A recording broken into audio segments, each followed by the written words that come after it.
André Jacquins, bonjour. Vous êtes conseiller financier chez CMV Mediforce et vous allez nous parler aujourd'hui de la nécessité de l'ouverture du compte bancaire professionnel.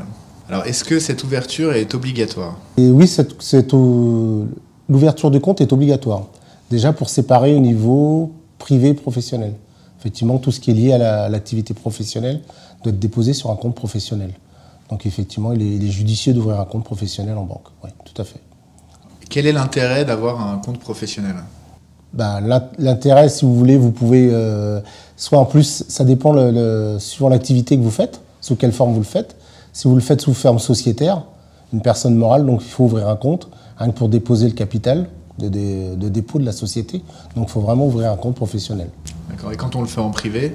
En privé, c'est surtout pour la séparation de vos opérations privées et professionnelles. De ne pas tout mélanger, tout ce qui est privé et professionnel, dans le même compte. En ouvrant un compte, effectivement, vous séparez bien ce qui est professionnel dans le compte pro et ce qui est privé dans un compte privé. Quel justificatif je vais devoir fournir pour ouvrir un compte professionnel?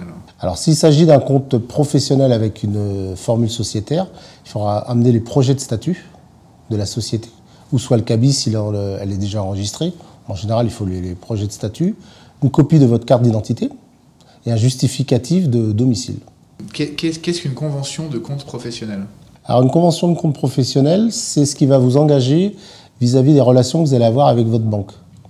Aussi bien pour tout ce qui est fonctionnement du compte, aussi bien du compte privé que professionnel, il y aura une convention qui sera signée, qui vous indiquera un peu toutes les opérations que vous pouvez faire à titre privé et professionnel avec la banque.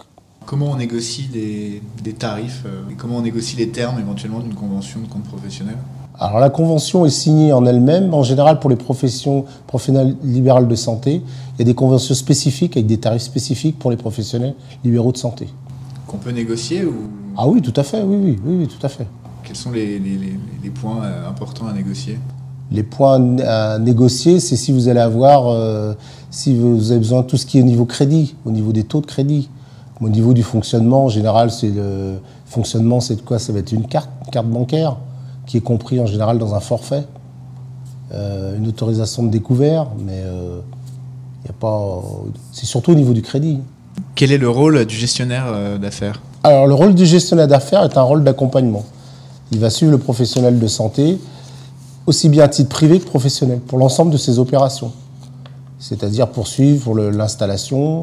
S'il a besoin de crédit aussi bien à titre professionnel que privé, il va étudier l'ensemble de la relation pour le professionnel libéral de santé. En fait, le professionnel libéral de santé n'aura qu'un seul interlocuteur en face de lui, ce qui est pratique. Il va avoir une personne à titre privé, une autre personne à titre pro.